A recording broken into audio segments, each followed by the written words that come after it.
कसे आहेत मित्रांनो, बरे आहेत ना? हसताय ना? हसतच राहायला हवं आणि जसा वेळ मिळेल तसं भटकत राहायला हवं। पावसाळा सुरू झाला की मुंबईकरांची पावलं अपसुकच बदलापूर आणि कर्जतच्या दिशेने वळू लागतात। बदलापूरपासून पुढे अगदी खोपोलीपर्यंत अनेक सुंदर आणि भन्नाट धबधबे आहेत। बदलापूरमध्ये एक धनगर धबधबा आहे। हा बदलापूर पूर्वेतील हिडन धबधबा आहे। पावसाळ्यात या ठिकाणी संपूर्ण जमीन हिरव्या चादरीने आच्छादल्यासारखी भासते। दरवर्षी तुम्ही विविध ठिकाणी वॉटरफॉलला भेट देत असाल तर यंदा तुम्ही या ठिकाणी नक्की भेट द्या। थेट डोंगरातून येथे खळखळ वाहणारं पाणी मनाला शांतता देतं। येथील निसर्गाचं सौंदर्य अद्भुत आहे। धनगर धबधबा बदलापूर कसा आहे? धनगर धबधबासाठी रस्ता कुठून आणि कसा आहे याबद्दल माहिती आज या ब्लॉग मध्ये देणार आहे।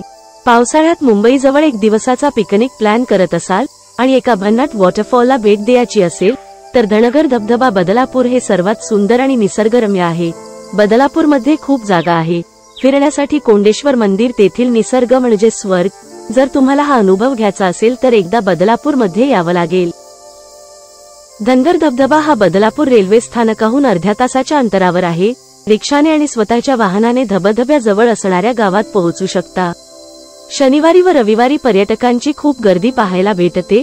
अक्षरशः लांबपर्यंत गाड्याची रांग लागते। शक्यतो सोमवार ते शुक्रवार या दिवसात यायला बघा। जर तुम्ही रोडने येण्याचा विचार करत असाल तर मुंबईहून 1.5 ते 2 तास लागतील आणि बदलापूर रेल्वे स्थानकापासून अर्ध्या तासावर आहे। मॅप मध्ये धनगर धबधबा टाकला तरी तो मिळणार नाही। लपलेले ठिकाण बदलापूर कुदेरान धबधबा म्हणून ओळखला जातो। हा धनगर धबधबा बदलापूर इथे येण्यासाठी गावातील मुलांना सोबतीला घेऊ शकता। बदलापूरहून कोंडेश्वरचा मार्ग तुम्हाला माहित असेल तसेच पुढे या। कोंडेश्वर मंदिर कडे जात असताना जिथे पोलीस चेकिंग असते तिथून एक सरळ रोड मार्गाने गावात जायचं।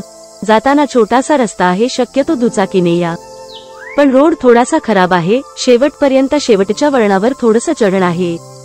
तोच शेवटचं गाव देवळाची वाडी, तिथे गाडी पार्क करा व तिथून पुढे चालत धबधब्याच्या दिशेने 20 ते 30 मिनिटं चालत जा। तसा फार भयानक ट्रेक नाही, पण धबधब्याजवळ जाण्यासाठी खूप रस्ते आहेत। योग्य तो रस्ता ते दाखवतील म्हणून गावातील कोणाला पण सोबतीला घेऊ शकता व चांगला निसर्ग पाहू शकता। गावातून बाहेर धबधब्याच्या दिशेने जाताना निसर्गाचा विहंगमय नजारा दिसतो। सर्वत्र हिरवीगार डोंगर तसेच छोटासा झरणा, छोटासा ओढा दिसतो। काही लोक इथेच पावसाळ्यात पाण्याचा आनंद घेतात। जर ही माहिती आवडली असेल तर कृपया या चॅनेलला सबस्क्राईब करा आणि लाईक करा। हा व्हिडिओ शेअर करायला विसरू नका।